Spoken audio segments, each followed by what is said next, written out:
Hola. My specialty is something Hola. called executive functions. Executive functions are critical for physical and mental health, success in school and in life, and social harmony.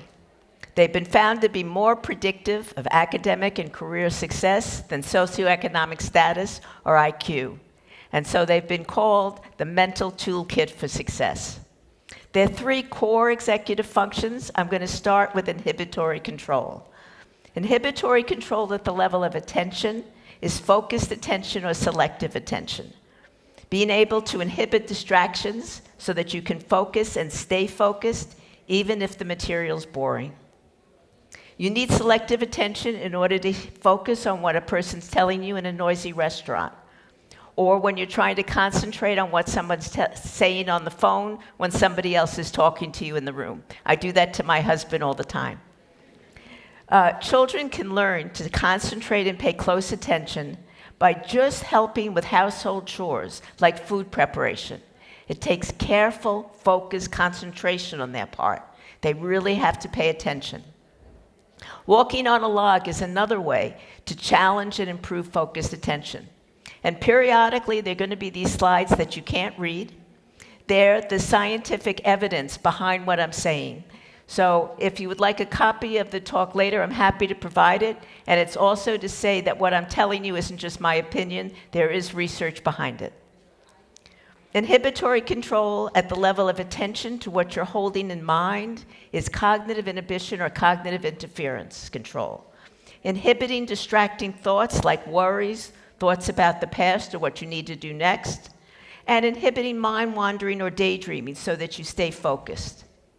To really listen to another person, stay fully in the present moment, giving that person your full, undivided attention, requires cognitive inhibition. You need to set aside all your worries and preoccupations, thinking about what you need to do next, trying to anticipate where that person's train of thought might be going, and even if you're sufficiently in tune with the person. A mindfulness practice helps train cognitive inhibition. You're learning to resist mind wandering and maintaining your mental focus. And it does it in a compassionate way. You just notice when your mind's wandered and bring it back without judging or berating yourself. Again, references.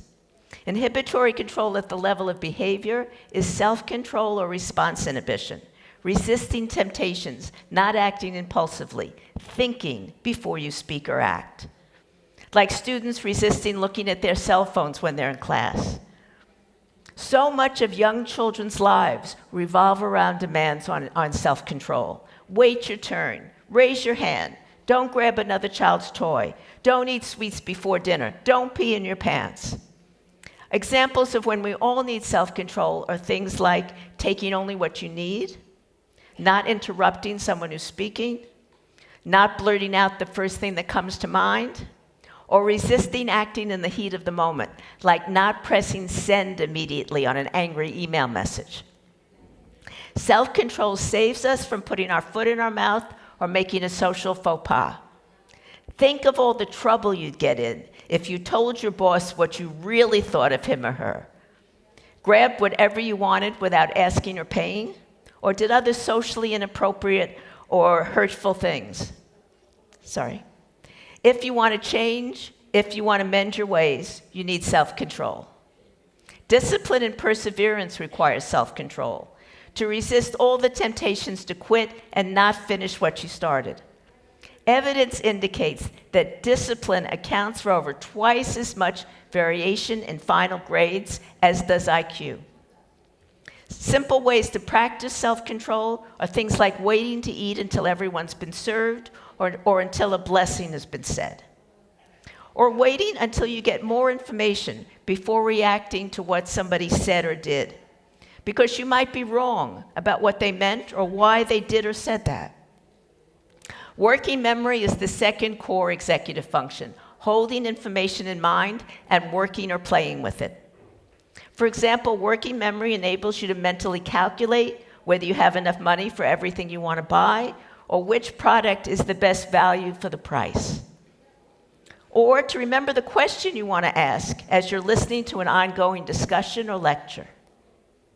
Working memory is critical for making sense of anything that unfolds over time, because that always requires holding in mind what happened earlier and relating that to what's happening now. For example, you need working memory to relate what I'm saying to what you heard earlier or to your own life. Cooking a meal taxes working memory and thus can help you improve it. How much should you make so that everyone has enough? When should you start cooking each thing so that everything finishes together at the same time, or you stagger when they're ready? And when do you stop something from cooking or add an ingredient to something else? Storytelling is a terrific way to challenge and improve working memory, both the telling and the listening, because you have to hold all the information in mind without any visual aids like pictures on the page. And I'm a huge fan of storytelling. Cognitive flexibility is the third core executive function. Being able to see something from different perspectives, think about something in a whole new way, switch between tasks. For example, to be able to switch back and forth between what you're working on and the questions your child keeps asking you. Instead of worrying about the future, you can use cognitive flexibility to switch to focusing on and enjoying the present. You can practice cognitive flexibility by focusing on your strengths, the way in which you're amazing, instead of focusing on your shortcomings, what you're not so good at. Cognitive flexibility also includes the flexibility to take advantage of a sudden opportunity, to get around an unexpected problem, or even to admit you were wrong when you get more information. An example of poor cognitive flexibility is given by Alexander Graham Bell. He said, when one door closes, another door opens, but we often look so long and so regretfully upon the closed door that we do not see the ones which open for us. If there's a problem you haven't been able to solve, can you think outside the box to conceive of the problem, frame the problem in a whole new way, come up with a completely different way of attacking it? For practicing and thus training cognitive flexibility, try thinking about a common object in different ways, uncommon ways. For example, what creative, unusual uses can you think of for a table? You could hide under it. You could turn it on its side to protect you from things people throw at you. You could turn it upside down to play horseshoes, use it as a percussion instrument, or cut it up for firewood. Executive functions depend on prefrontal cortex and the other brain regions with which it's interconnected. Prefrontal cortex occupies a huge percentage of the human brain, a whopping 30% of our cerebral cortex.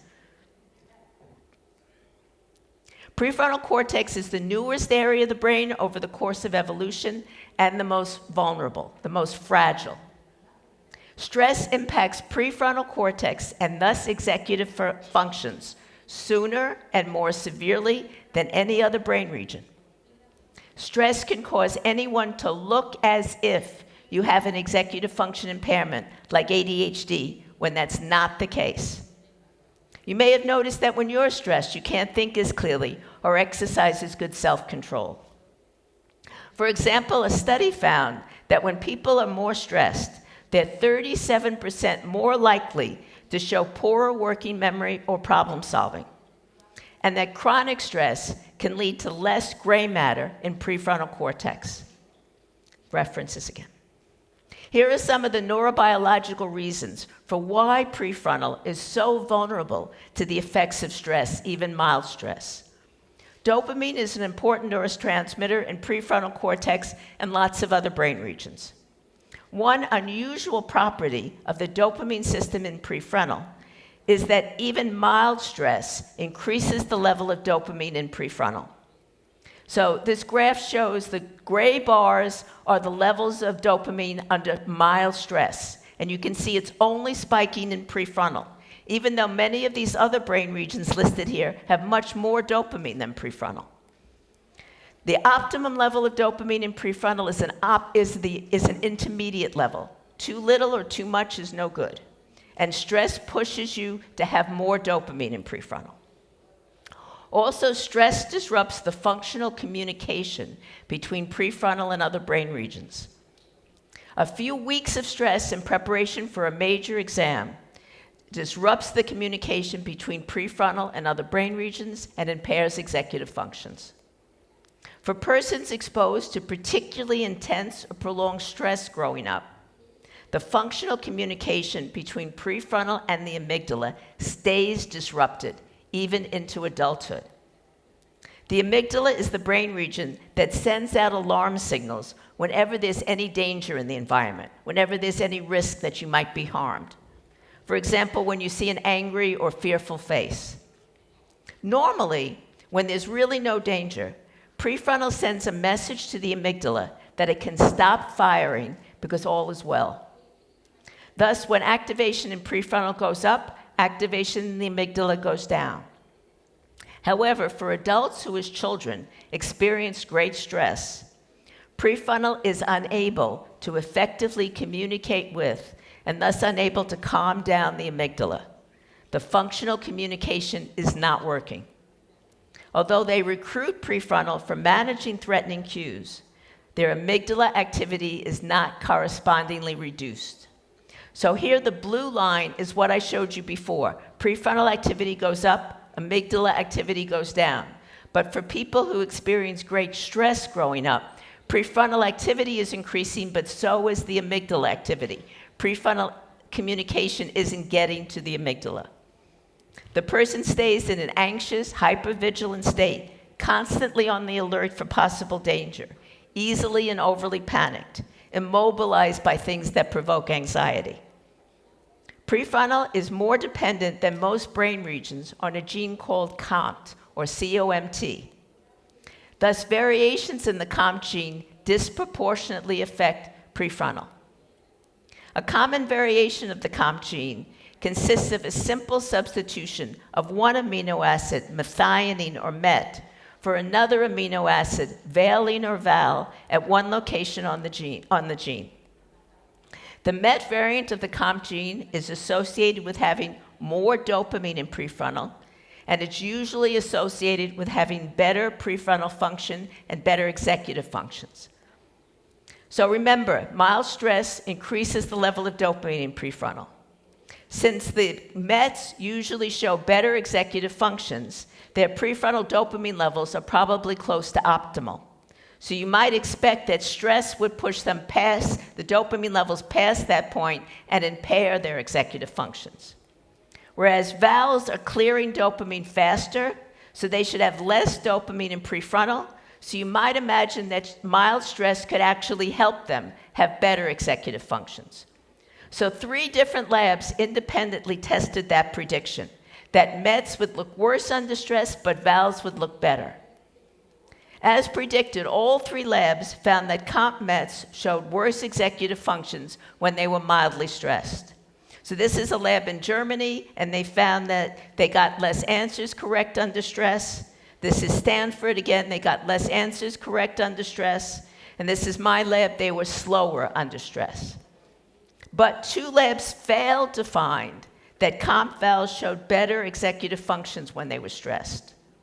Only by using an ultra-mild stressor did our lab find the predicted result. So again, the lab in Germany found that the vals weren't improved by stress. Now, they could deal with stress better than the METs. They didn't get worse, but it didn't help them at all. Same thing by the lab in Stanford. They're not impaired like the METs, but they're not helped. Our lab with the super mild stressor found that they actually got faster under stress. They were helped. So the take-home message from the 3 studies: stress and anxiety, even if quite mild, only help a few and impair the executive functions of most people. There seems to be no level of stress that's beneficial for the executive functions of most people. Some COMT vals are better able to tolerate stress, but they're not helped by it unless it's very mild. Thus, if you want to get the best out of your employees or your students, it's important to minimize how stressed they feel. And stress especially impairs the executive functions of people with the best executive function capacity. So people with the best potential are usually the ones most negatively impacted by stress. There's a difference between the excitement and exhilaration of being challenged and the anxiety of feeling stressed. Joy and the challenge of pushing one's limits are better motivators than fear or anxiety. The fact that executive functions are so important for success and happiness in most areas of life, and that stress impairs executive functions, intersects with issues of social justice, because societal wrongs like inequality, racism, or discrimination create stress. Take poverty, for example. It's a major source of stress, and as I've shown, stress impairs your executive functions. But it's not just that. Poverty-related concerns consume mental resources and effort, leaving less for other tasks. For example, farmers show worse cognitive performance before harvest when they're poorer than after harvest when they're richer. Although farmers are more stressed before harvest, that doesn't completely account for the worse cognitive performance. Instead, it appears that poverty itself seems to sap so much cognitive reserve that there's less for anything else. Children growing up in lower income, higher crime areas perform as well as richer children on selective attention tasks. 2 labs independently found that accuracy and reaction times of the 2 groups do not differ. But both labs also found that the brains of children whose families have less money are not screening out the distractors. Unlike wealthier children, their brain waveforms for lower income children do not differ for attended and unattended stimuli. Their brains are attending equally to distractors and to what they're supposed to be attending to. Children living in low-income, high-crime areas don't have the luxury to be able to ignore distractions. Those distractions might be life-threatening. So their brains are having to work harder in order for their performance to look the same. Just think of how much better these children might be able to perform if they didn't have to do this extra work. Joy is not the opposite of serious. Research shows we learn more and get more done when we're happy. The most heavily researched predictor of creativity in social psychology is mood. The most robust finding is that a happy mood leads to greater creativity, specifically in the sense of better cognitive flexibility. For example, when you're happier, you're more willing to consider alternatives and to see relations among things that would not normally be grouped together. When we're sad, we have worse working memory and selective attention. When we're happy, we have better working memory and selective attention. Creativity requires that you feel happy and relaxed enough to be playful. Young people need activities that touch their hearts and minds, challenge them to reach for the stars, bring them joy, and build their self-confidence and pride. What activities do that? Traditional activities that have been around for millennia. For tens of thousands of years, across all cultures, storytelling, dance, art, music, and play have been part of the human condition. People in all cultures made music, sang, danced, told stories, and created beautiful works of art. Critical executive function skills can be taught and practiced through the arts,